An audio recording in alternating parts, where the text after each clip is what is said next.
move on just to say a bit more about the series itself. So yeah, like I said, we're at the final for now session, the fourth session. So it's been a collaborative effort by the Insurance Institute of Ireland, Society of Actuaries, Insurance Ireland, and Central Bank came together to create a short four-part introduction to AI series. Our series has been targeted to those who wish to develop basic understanding of key AI concepts, ethics, regulation, and then finally today's topic, use cases for AI in insurance. So this fourth session in the series focus on the use cases, and we'll be joined by our expert speaker, Gary Leyden. So Gary, I suppose you could say a few words about your own background, but Gary, for those of you who don't know him, which probably very few here in the room, he's the CEO of InsTech.ie. So InsTech are a body that bring together insurers, insurtechs, and try to bridge the gap in the fragmented um, ecosystem there and grow capabilities of the industry. So thanks for everyone for listening to me opening. I can pass you over to Gary and he can kick things off. Thanks very much, Chris. Good afternoon, everybody, and thanks very much for joining to what is the finale of a series of webinars on AI. So, as Chris mentioned, my name's Gary Leyden. I'm CEO of InsTech.ie, and we're an organization that's set up to support the transformation of our industry. What I want to do over the next half hour or so is to try and keep it very practical. We're going to look at where AI is already delivering value in insurance today. We're going to have a look at some very real use cases, and I'm going to try and put an emphasis on some Irish examples when we do that. And I'm also going to start looking at what's emerging, particularly around agentic AI, which really offers huge potential for the industry. And I think importantly, we need to anchor that in what this means for you in a regulated environment. And then finally, I'm going to look at how we can prepare to engage with AI and leverage the technology in a safe, thoughtful, and risk-aware manner. Um, so this isn't about hype. It's very much about what's real, what's working, and what's coming next. So I just want to do a brief introduction to Instech.ie. So as Chris mentioned, we exist to connect a very fragmented ecosystem. Through building a connected network, we believe we can position Ireland to be a leading hub of insurance innovation internationally, one that attracts greater investment, delivers exceptional customer experience, and future-proofs our industry for all of us. We make sure the industry has the right capabilities to excel in the future. And most importantly, we support collaboration across all stakeholders, ensuring greater levels of innovation. And we make connections that deliver real impact. This means bringing together insurers, brokers, insurtechs, regulators, and increasingly technology and AI vendors. And when it comes to AI, our role is very straightforward. It's help the industry experiment, collaborate, and adopt the technology in a safe manner. What we're building is a much more connected ecosystem. Innovation is no longer happening in isolation within firms, it's happening across a whole ecosystem. And collaboration is an important lever to make that happen. So it's happening between insurers and insurtechs, it's happening between regulators in the industry, and increasingly it's happening across borders. 12 months ago, what we saw was a high degree of low risk experimentation in AI. We saw lots of pilots, particularly in non-customer facing areas, and a high number of proof of concepts. Today, what we're seeing is very, very different. In a relatively short period of time, seeing that AI is very much in production. The majority of European insurers are now using generative AI in at least one function in their organization. Budget allocations to AI are materially increasing, and governance is coming under real scrutiny from the regulators. Last year, we saw fragmented proofs of pilots and concepts and pilots, and today we are seeing operational integration in underwriting, in claims, fraud, and customer service. The key message for all of you today on this call is AI is no longer a future topic. It's been embedded in current operating models across insurers. So what I want to do is make that real for you in terms of practical examples. Where possible, I'm going to try and highlight some Irish insurtechs that are at the cutting edge in this space. Claims is where we're seeing some of the most tangible impact of AI. We're starting to see triage automation, reducing manual reviews by up to 50%. We're seeing image-based motor damage assessment in minutes rather than hours or days. And there's increasing levels of straight-through processing, particularly in lower value claims. The impacts of this is very clear. There's faster settlement, there's lower costs, and there's a much better customer experience. This is operational AI delivering real value today. This is a great practical example, an Irish company called Extract. So AI is not replacing claims handlers, it's removing low value process friction from them. The challenge is that motor claims are still highly manual and inconsistent. The Extract solution is AI-enabled, structured capture and automated damage assessment at the FNL, and much more. What they're doing is leveraging a smartphone-based incident capture, which is increasingly leveraging telematics within the car. There's a far greater automation of the damage analysis, and they're supporting triage support, which allows handlers to focus on more complex claims. Overall, this massively reduced the need for manual review in low complexity claims and automates much of the form filling associated with motor claims. And you're seeing the Extract solution being deployed across the majority of Irish motor insurers at the moment. Fraud is becoming one of the most important AI battlegrounds because AI is now providing both the threat and the defense. From a threat perspective, we're seeing that synthetic voice fraud, where fraudsters are not just mimicking voice to create the fraud activity in the first place, but they're also using voice to make fraudulent claims at scale. They're using deepfake imagery, which has been used to create fraudulent documentation, which is scarily realistic.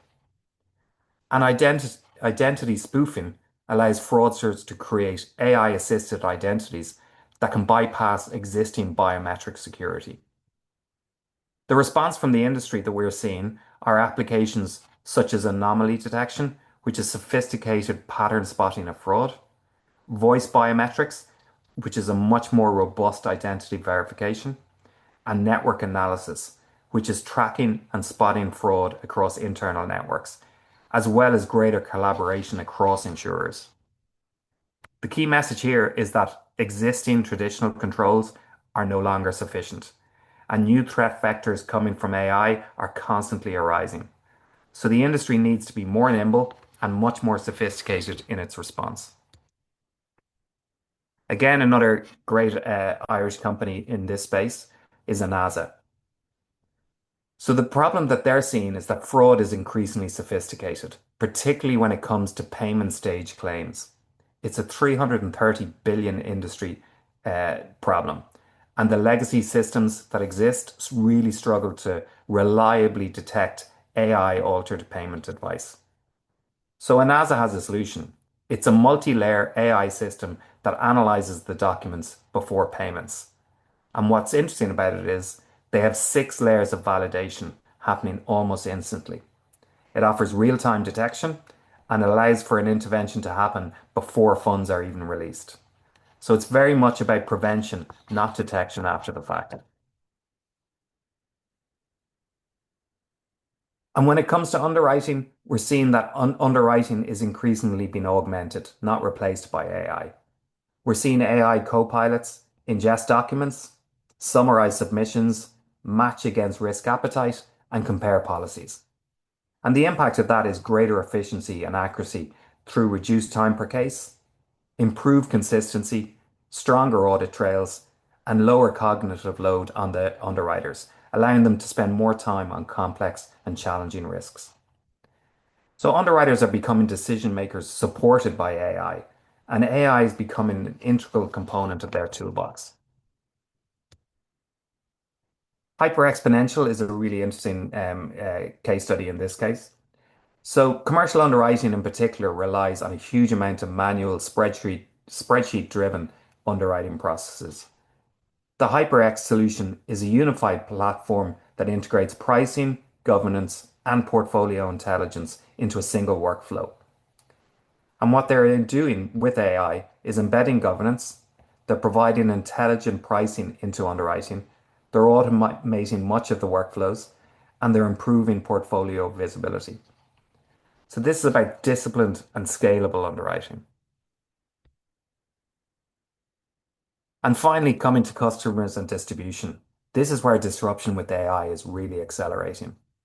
We're seeing AI quoting assistance, AI supported conversational journeys, and AI real-time interaction. And the impact of this is faster quoting, improved conversion rates, and pressure on traditional distribution models. So AI is reducing the friction in how insurance is bought in the first place. Distribution is vulnerable to disruption, and if AI reduces friction in direct quoting, it shifts the economics of the business. Very recently, only in the last couple of weeks, we've seen Spanish digital insurer Tuyo and US aggregator Insurify recently launched the first AI-powered apps approved by OpenAI within the OpenAI ecosystem, allowing users to get quotes and purchase insurance directly inside ChatGPT. That statement alone should get everybody sitting up and really taking AI seriously, particularly around the opportunities for new distribution channels. So my final example is Caddion Consulting, another great Irish company. They actually provide 123.ie with an interactive chatbot style experience for new and existing customers, with support services and document processing handled by an AI in real time. So customer and distribution journeys are fragmented across voice, chat, documents, and core systems. And manual processes and siloed data create real friction for customers, increasing costs and limiting the personalization opportunities. The Cadian solution is an integrated AI-enabled experience layer. And what they provide is conversational and generative AI, intelligent document automation, such as your driving license, system integration with existing legacy systems, and data-driven customer journeys. So this is about orchestrating and automating the entire customer journey where appropriate. So that's what's working today, and there's some examples of very real companies that are exploiting the opportunities that AI has thrown up. So let's look at what's emerging in the future. Insurance is not just using AI, it's starting to underwrite AI as a risk itself. We are now seeing insurance products for AI itself. That includes cover for AI system failure, algorithmic algorithmic error liability, so that's including hallucination and the impact of bias, and professional indemnity extensions. So insurers are now underwriting the very technology that they're adopting at the same time. This creates significant new underwriting challenges. First of all, there's little or no historical data. The aggregation risk can lead to potential single points of failure and massive data exposures. And there's significant systemic exposure to entire systems where risk can propagate across value chains very, very quickly. Insurance is moving closer to the point of risk, and this can open up very new distribution opportunities. Embedded insurance is a very interesting opportunity at the moment. We're starting to see real-time activation in markets such as travel disruption, which is quite topical at the moment, usage-based pricing when it comes to mobility, and API-driven coverage embedding insurance directly into the purchase journey of a product or service. A great example of this is a Cork-based company called Kana.io, who embed insurance into the vertical SaaS platforms of many of the SaaS companies who are running small businesses.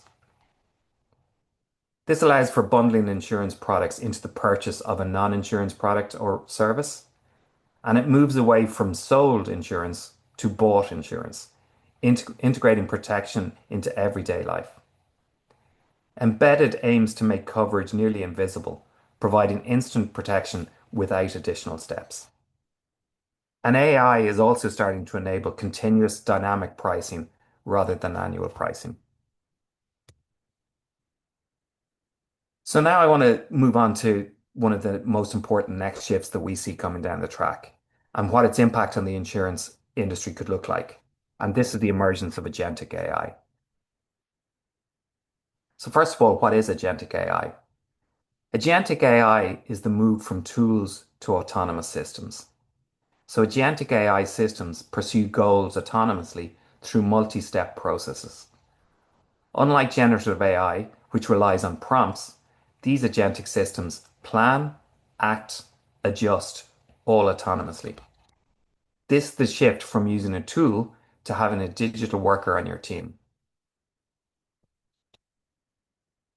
Imagine an underwriting agentic AI agent that ingests submissions, pulls external data, prices within authority, and drafts a quote.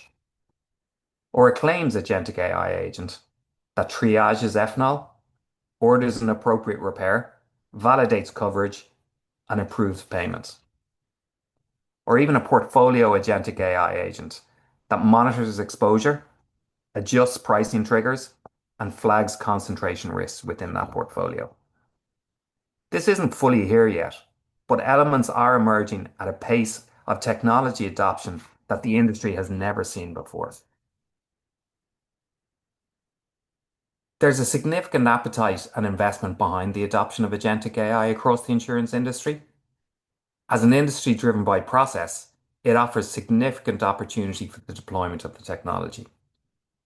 Today, amongst the early adopters, we're seeing co-pilots, workflow orchestration, and human supervised decisions. In the medium term, we're going to start seeing semi-autonomous underwriting within delegated limits and expanded auto settlement thresholds. And in the longer term, we'll more than likely see a much more automated insurer with continuous underwriting and capital optimization agents that are built into the business.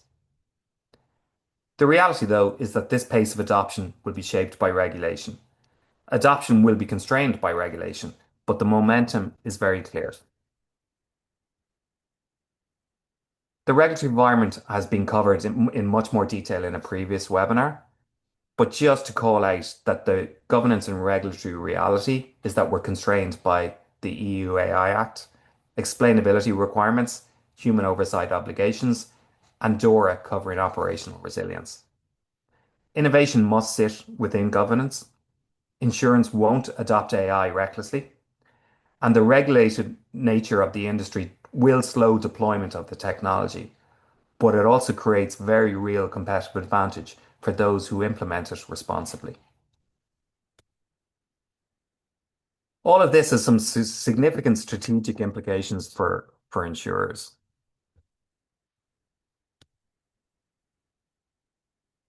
There. So the operating model of an insurer is going to shift. Roles are going to change. For underwriters, we're going to see them moving from risk assessors to risk supervisors. For claims handlers, we're going to see them moving from processors to exception managers and focusing on those exceptional cases. And for leadership teams, they're going to start moving from strategy to AI-enabled capital optimization. Don't worry, humans will remain central, but their role will evolve. This is a mindset shift that we need to embrace today to ensure that we have the right capabilities for the future. All right. So we need to start considering what competitive advantage looks like in an AI world, because it is going to change our industry fundamentally. So if AI makes an insurer more efficient and reduces cost, time, and loss ratios, then the advantage starts to shift to those organizations and insurers who exhibit strong trust and judgment through their brand, who demonstrate high governance maturity, and those who invest in and maintain high data quality. Key foundations need to be laid today to harness the competitive advantage for the future.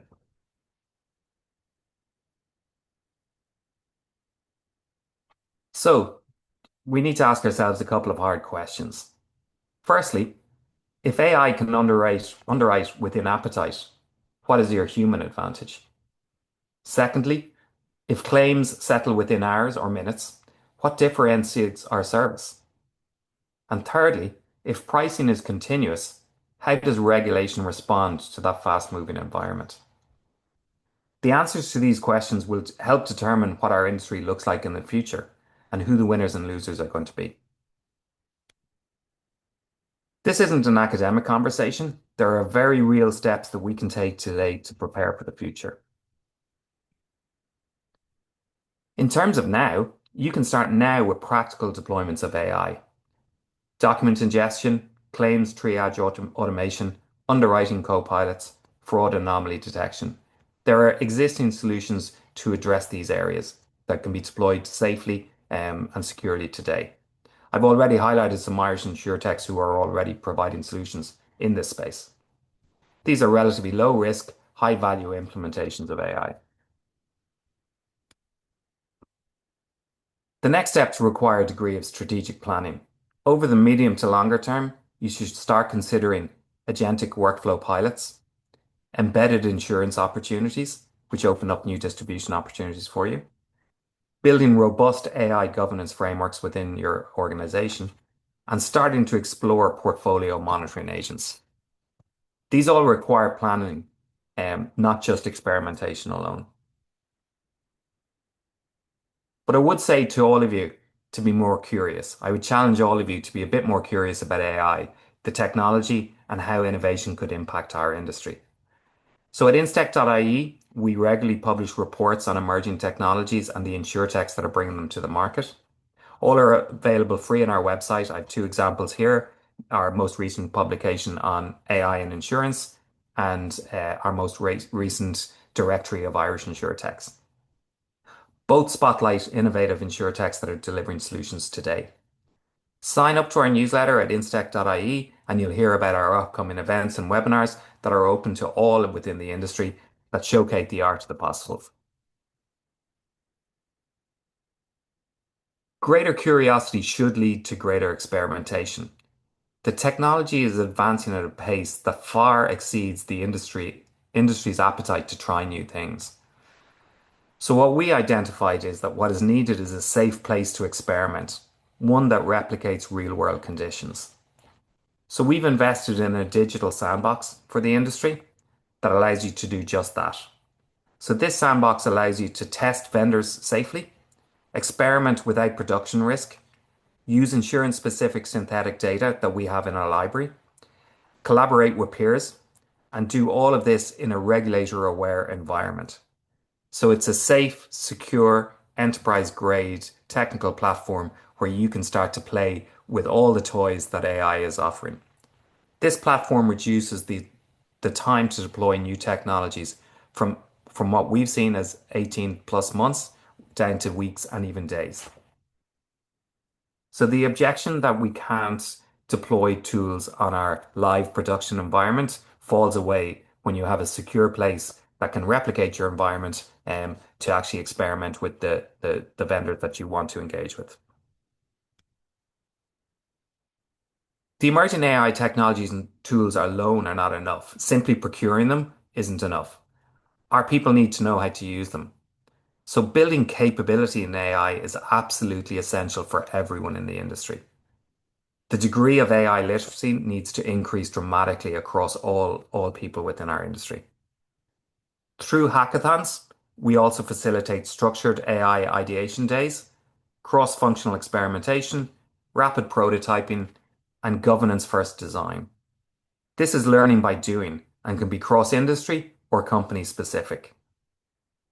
Building the internal AI muscle will allow you to fully leverage the emerging AI tools, empower your teams, and build significant competitive advantage into the future. We mentioned the Transformation Summit at the beginning, and if you're interested in continuing this conversation, join us at our Transformation Summit on June 11th. It's free for industry stakeholders to participate and is a day-long conversation around the adoption of AI technologies and the implementation of them into our environment. So the full day conference will cover AI and the future of insurance, giving you access to international thought leaders, practical advice from insurers who are implementing AI, and showcasing some of the emerging insurtechs. Thanks to our sponsors and member firms, it's free to attend for insurers, brokers, and insurtechs. So you can sign up for a free ticket at our website. Finally, I'd like to leave you with this thought. The question is, will you use AI? It's going to be how autonomous will your insurance operation become? So thanks very much. I hope I've given you a very high level overview of the opportunities within AI for the industry. I'm more than happy to take some questions. Great. Thanks very much, Gary, for a really, really interesting session.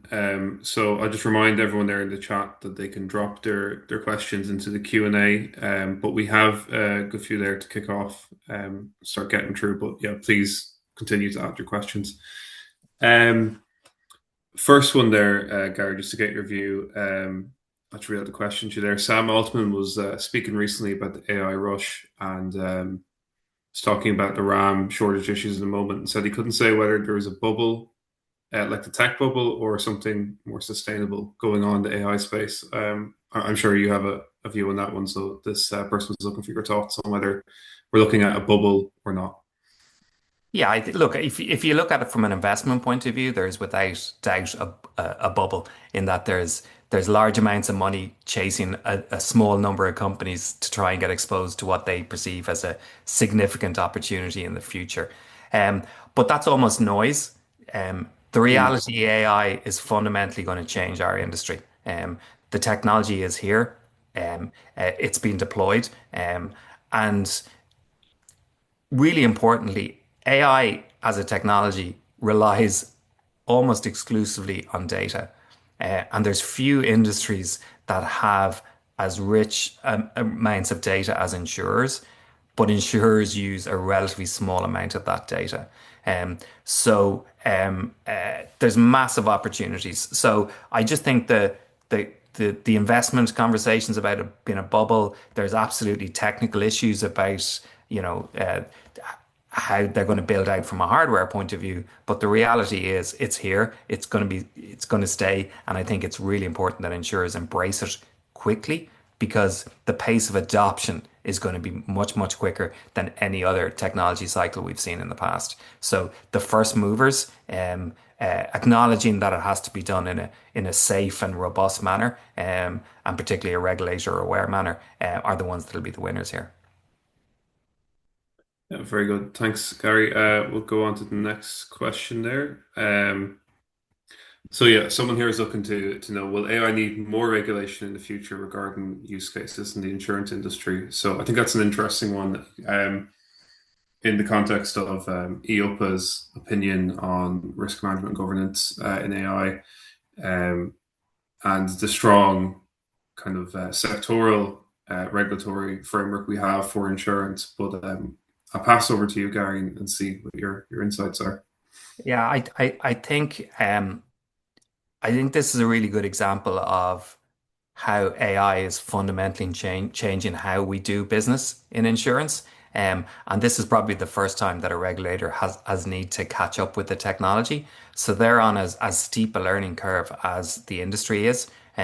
So I think you're going to see far greater collaboration between regulators, tech providers, and insurers to learn together at the same time around this. I think we would like to think that the principles of regulation are set, and it's just understanding how that is applied in a much more connected and dynamic environment. But they are on as steep a learning curve as the industry is. And I think we've seen, even with the developments with our own central bank and the investment they've made in the innovation unit and their own sandbox, is that they're engaging very regularly with the industry around this to learn while we're doing. Yeah, and something we look forward to more of that direct engagement. I have another question here from someone. What would limit the use of the unethical use of AI for insurers when there's regulatory requirements there? So you have your AI Act, but Gary, would you like to add anything on that? Yeah, I suppose can you really regulate for unethical use of a technology? If someone's going to use it maliciously, they're going to use it maliciously. I think it really comes back to the nature of the relationship the industry has with the customer, is that the winners are the ones who have significant trust, and Mhm. trust will come from the ethical and transparent use of that data. So I think there's an opportunity for the insurance industry to take a real leadership role in this space. So I think there is absolutely, this is a big ongoing question within the AI industry, is the ethical use of it. And I think we should step up as an industry and say, well, we can actually contribute to that conversation. Yeah, thanks. Like you said, it will be one of the remaining differentiators when not all else, but a lot of other factors are leveled. Um, we have someone here asking, will agentic AI replace jobs in the sector in the future? Um, I suppose we could also, think about what impact will it have on jobs, as well as whether a yes or no about losses. Yeah. I think there's always going to be efficiency pressures on any business and how they can deploy technology to make it more efficient. But I think that the nature of a lot of what we do, technology won't be able to replace at all. And we do know that a lot of people are doing a lot of repetitive work. So Mm. what it will do is take away a lot of that repetitive work. But that tends to be embedded across jobs rather than just single jobs. And I think it'll free the talent up to focus on more challenging areas. And hopefully we'll look more into a growth phase. We're not just ensuring the risks that we know today. There's a huge amount of new insurance risks coming down the track. So the industry needs to evolve to those. So the risks that insurance is underwriting are going to change as well. So I think there's momentum from that in terms of the people and talent that we need to do that. But there will absolutely be efficiencies that would be gained by use of the technology, but I'd hope would free up the talent within the industry to explore growth opportunities. Yeah, it's like you said back in kind of just past the halfway point to your presentation there, we were talking about underwriters evolving from risk assessors to supervisors and claims handlers becoming exception managers. It's going to change how we work, but Yeah. enhance how we work. I'm of the view that I actually, the application of the technology will make our roles more interesting because you'll spend more of your time on the more interesting challenges, the ones that really stimulate you, rather than the more mundane tasks. Great. I have another question here.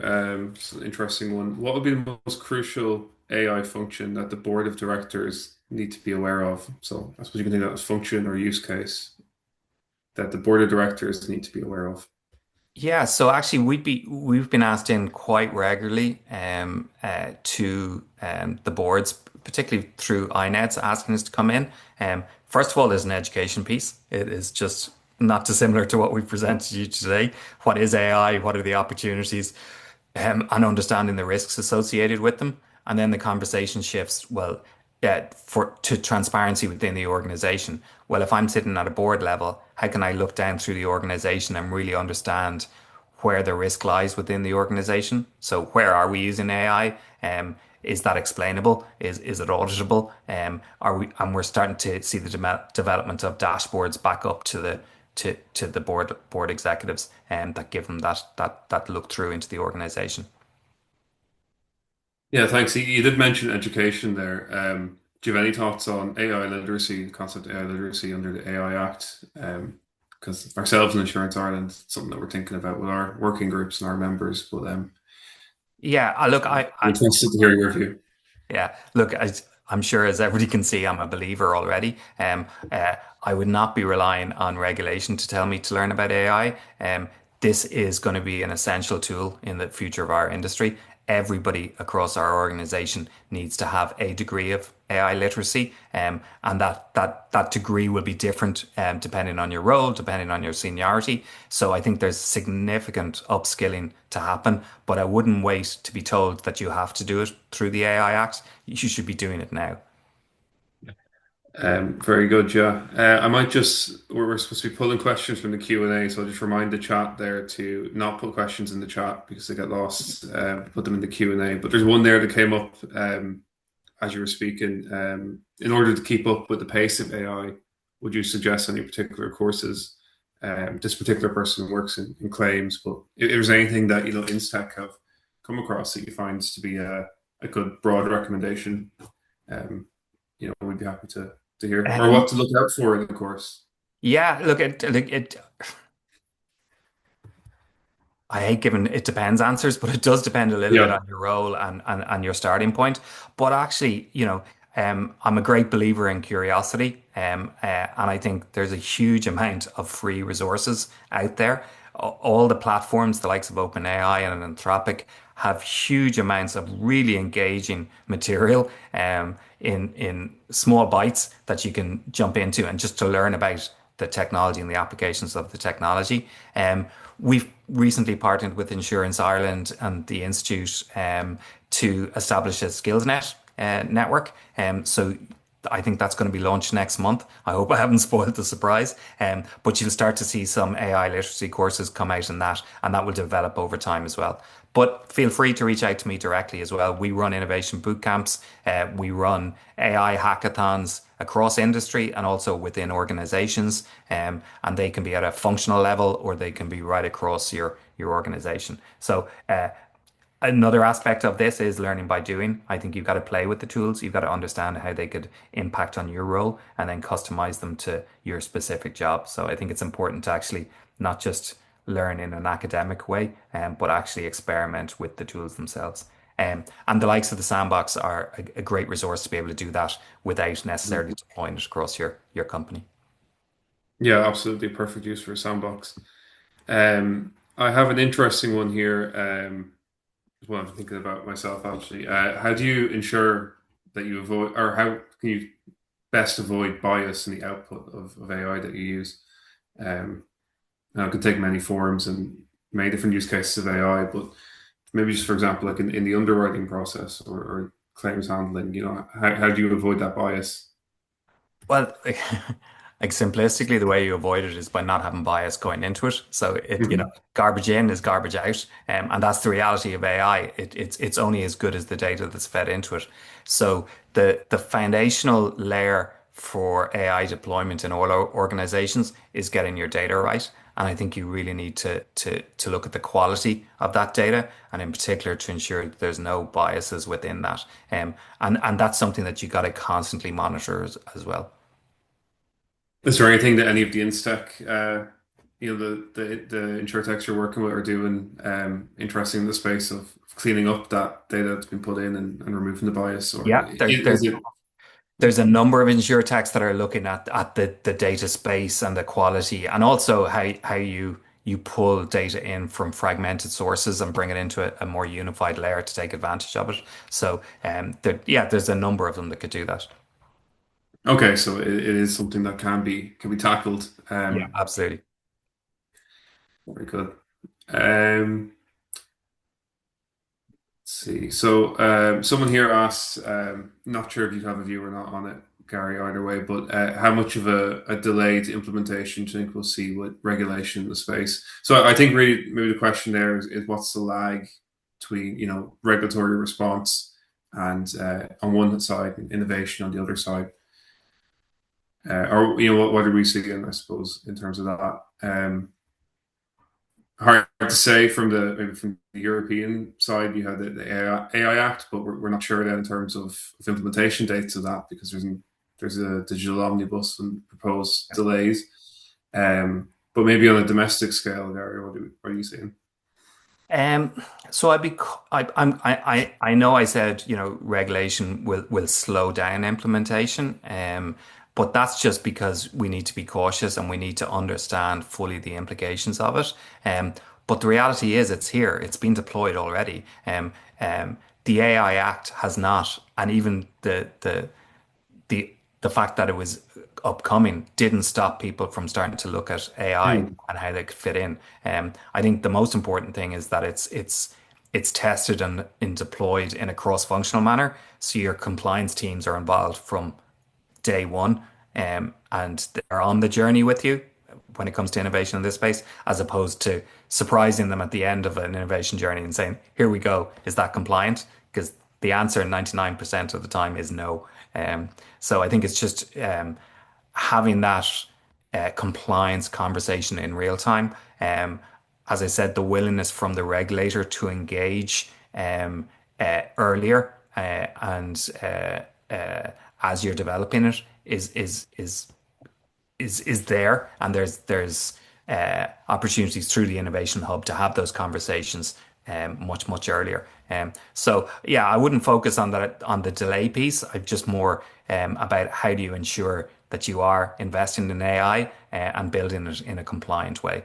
Um, Yeah, thanks. That good response, Gary. And yeah, as well, we're noting as well that the way AI is regulated, like we said, isn't always AI specific regulation for insurers. You already have strong guardrails in place, and if it's yeah, distribution, you're looking at IDD. If it's on the prudential side, you're looking at Solvency too, and then all the CPC, that sort of thing for domestic stuff.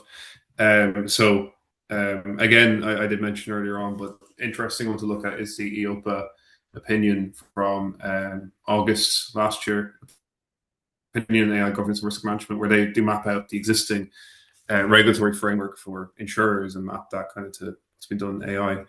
I suppose there's a bit of flexibility there to move when, like you said, there is maybe a slower reaction from the regulators.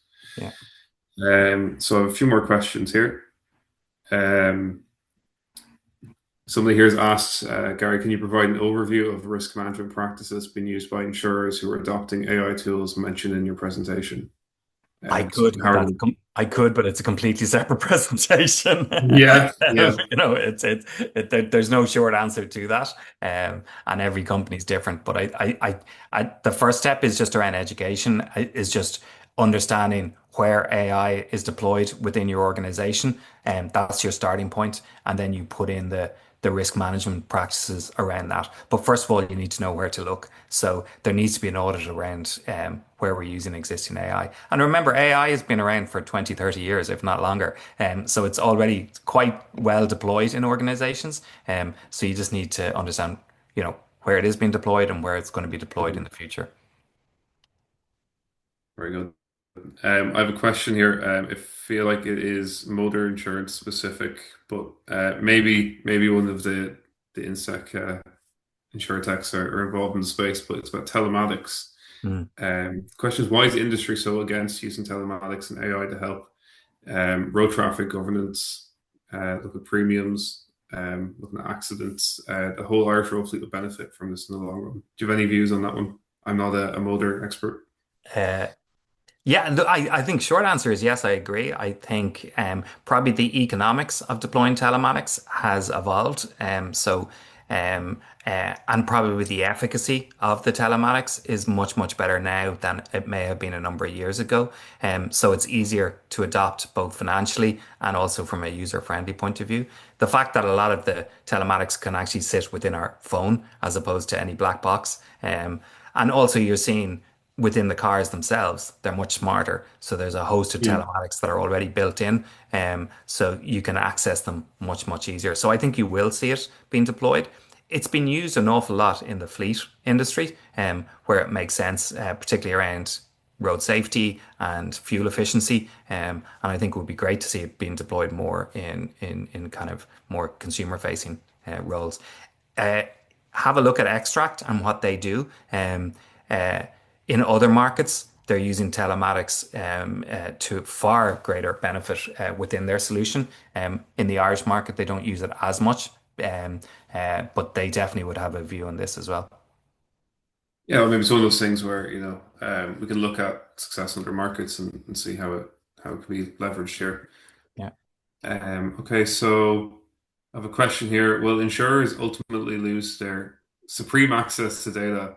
For example, the AI universe will have the ultimate control over it. What stops AI organizations ultimately becoming the insurers? So I think that's kind of a question. Yeah, data ownership, and who best understands the risks. And Yeah, look, I think yeah, it's a big existential question, and I think yeah, potentially, we've talked about it up for years now. Do the big tech companies could they ultimately move into the insurance industry and compete? Um, I think the view probably is the last thing they want to move into is a regulated industry. As a regulated industry that comes with significant guardrails. that tech companies aren't necessarily comfortable with. But I think it's something that you should always challenge your own organization to is how do we build and maintain that competitive advantage through the data. Um, but actually, for me, the starting point is, you know, you have this supreme access to data, but you're using it such a small amount of it. The starting point is to actually use the existing data that you have in a much more customer centric manner. That will give you competitive advantage because customers will keep coming back to you because you're using their data in a way that benefits them. Yeah, no, that's really interesting. You mentioned then the big tech firms not wanting to get involved in the regulated space. Do you have any thoughts on FIDA and what's coming down the line there? Or is that again another presentation for another day? Yeah, no, it is, and it's sign up to our newsletter because we'll definitely be doing something around that. I probably have a slightly contrarian view to the industry, is that there's some pushback from the industry around FIDA. So FIDA is really open data access for consumers to use their data in financial services, and I think it throws up huge innovation opportunities for the insurance industry, and I think it's a really exciting area, and I'd love to see some leadership coming from Irish-based insurers in that space to start testing. And I think we would like to see something happen within our sandbox where we could demonstrate use cases, that are FIDA compliant, but are really starting to change how we use data for consumers. Thanks, Gary. Um, and yeah, yeah, there's a lot of conflicting views there on FIDA and the merits. So it remains to be seen, I suppose, where we land on that one. Um, I have one here. I think it's a fair enough question or maybe a request. There's a lot of new terms being used in this space, sandbox, etc.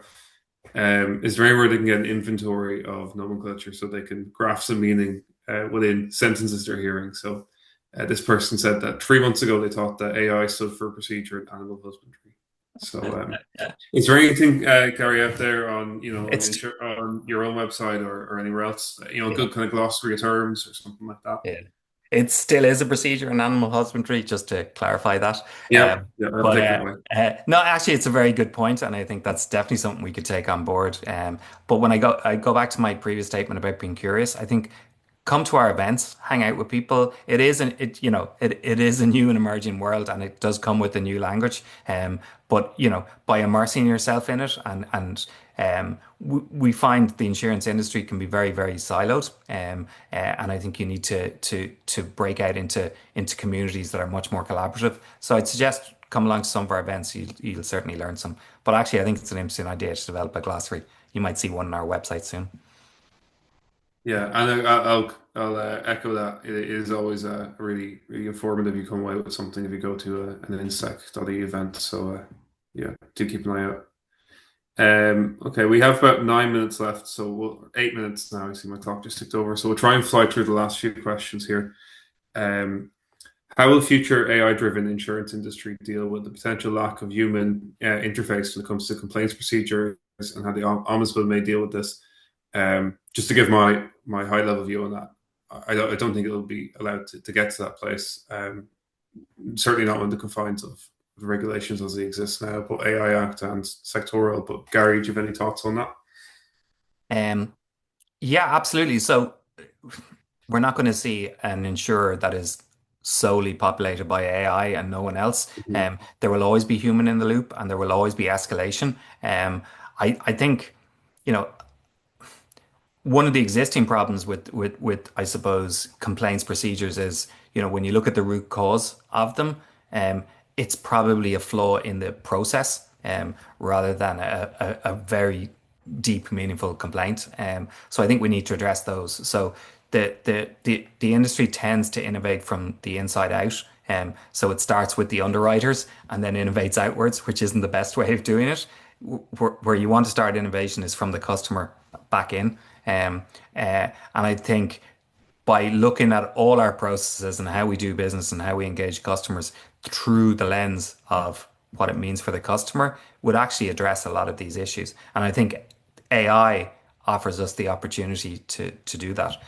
Most customers want their claim paid or they want their complaint heard, They actually don't care Mhm. if it's if AI does that, as long as it happens. And it's only when, for whatever reason, that they're frustrated, they want to be able to speak to somebody. And that is the low hanging fruit of AI, is that it takes away all those straightforward claims that can just be paid instantly, or complaints that can be dealt with instantly, and allows your people to spend more time rebuilding that relationship with a customer who is a genuine complaint. Great. I have a really interesting one here, Gary. In the insurance sector specifically, um, how are we going to navigate the fact that ChatGPT has a self-identified hallucination rate of 60%? Mhm. I'm not 100% on the accuracy of the numbers, but um, whether it's 1% or 80%, how do we navigate the hallucination rate? How do we account for it? Yeah. Bearing in mind that we're in a highly regulated sector. Yeah. So if we look at the insurance sector specifically, I think what you want to do is give a chat GPT like experience, not necessarily the chat GPT that we all use. And the data that chat GPT experience uses needs to come from the insurance industry. And then you start to see that there's less and less hallucination in how it's done, is that it's trained on existing process, on existing Mhm. data. Um, and it would not be acceptable to me or any of our members to launch a product into an environment that made up the answer 60% of the time. So I think it's the data layer that you build it on, and it's the technology partner that you use. You want to use someone who understands the insurance industry, as opposed to even the financial services industry. It needs to get down to that level. So you will see domain specific LLM solutions popping up as well. Yeah.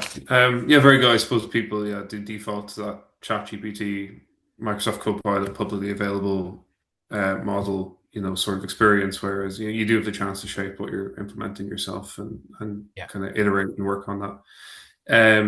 A very interesting one here. There were kind of a couple of questions around this, so I'll try, merge them together. But this one says it well. Every country aspires to be an AI leader. How will Ireland differentiate itself, and what truly sets us apart from other leading jurisdictions? There's also other questions that referencing what's going on with countries who are ignoring regulation in favor of competition. Yeah. So actually, I wrote something about this recently. It was actually, I put it out on LinkedIn. It was for Finance X magazine. So I'm a big believer that this is a massive opportunity for Irish-based insurers to position Ireland as a test market to pilot these new technologies, new business models on behalf of group. We have a unique density in Ireland, is that we're homogeneous enough to actually scale the learnings from here to other markets. But we're small enough to be able to pull all the stakeholders together. And InsTech stands for insurance and tech. And the proximity of a very vibrant tech ecosystem to a very mature insurance ecosystem in Ireland is actually unrivaled. You have very established insurance ecosystems in the types of Lloyd's of London, but you don't have that proximity to the technology companies. So we have OpenAI headquartered here, their EMEA headquarter. We have Anthropic, we have Google, we have Microsoft. And we have a very vibrant ecosystem of insurtechs. So we work with over 120 insurtechs. And the future of the industry lies in efficient and optimal collaboration, rather than single companies doing it themselves. So we would really position Ireland as the place for big insurers to try more. And I think you're going to see a few announcements over the next couple of months about insurance and reinsurance companies who are investing in Ireland as centres of excellence within technology and innovation to start trying new stuff here. So I think it's a massive opportunity for us. Right, and now we're in the last 2 minutes, Gary. So I have two. I'm gonna get two questions here, and then we'll see what we can do about the rest. I have another stack of questions we haven't got to, but maybe we can have a look at them afterwards. Um, but a few people have asked the same sort of question here, so just pick one. As the industry advances towards greater sustainability and stricter carbon emissions targets, industry being the insurers, reinsurers, how do you envisage the ethical use of AI in relation to energy consumption Similarly, someone said, how do we reconcile ESG policies with requirements for data centers, the energy draw, the environmental impact? Is there anything interesting going on in that space? Yeah, look, I think that's the one of the biggest challenges about the the AI technology is that the energy consumption that's required to make it work. So I think it is a big question that we need to face up to. I don't think the answer is to stop using it because that saves energy. I think it is to start in investing in how do we reduce that energy consumption? How do we alleviate that energy consumption? And I think insurers have a role as investors in infrastructure to actually do this. So I think there's greater capital that could be unlocked, and there's a leadership piece around this. A lot of the ESG stuff has probably been lost over the last 18 months or so. And I think that needs to come back and actually start to say, no, as an industry, we're going to take not just a thought leadership piece, but we're actually going to be quite practical about it, and we're going to invest where our money is as well, and actually start to release the capital that's required to make these technologies uh, more ESG friendly. Yeah, yeah, yeah. Look, it's a long term project too. Infrastructural change, all that sort of thing is needed. So before we wrap up, and Gary, we have maybe a look in the next few days at some of these questions here that I have in writing and see if we can get a few more answers for people. An important one, someone asked, how do they get involved in the sandbox? So I know it was mentioned earlier on, but someone's interested there in hearing more details. So where can they find more information on that? Yeah, so if you reach out to me, Gary at InsTech.ie, and I can connect you in with Gavin, who actually leads on the Sandbox project. The Sandbox project is at the moment restricted to our members, our member insurance companies. But feel free to reach out, and we can see if we can make it happen with you. All right. Look, thanks very much, Gary, for that excellent presentation and for all the answers to our excellent questions there from our guests. And thanks everyone for joining us today. With great numbers there of over 2,000. So it's fantastic amount of participation in the series overall, but great to see it on the final stretch as well. So yeah, keep an eye out for a survey that we'll be issuing, I believe tomorrow. So just reflecting back on the overall series of sessions and your chance to kind of shape what we do next and to understand what's needed for the sector. And we look forward to seeing you again soon, everyone. So look, thanks very much. Um, Thanks, Chris. thanks. Thanks a lot. Thanks, Chris. Thanks, Gary. It was great. Thanks a million, Chris. That was Yep. brilliant. Thanks, Gary. Uh, thanks, everyone. Catch up Bye. soon. Okay, bye.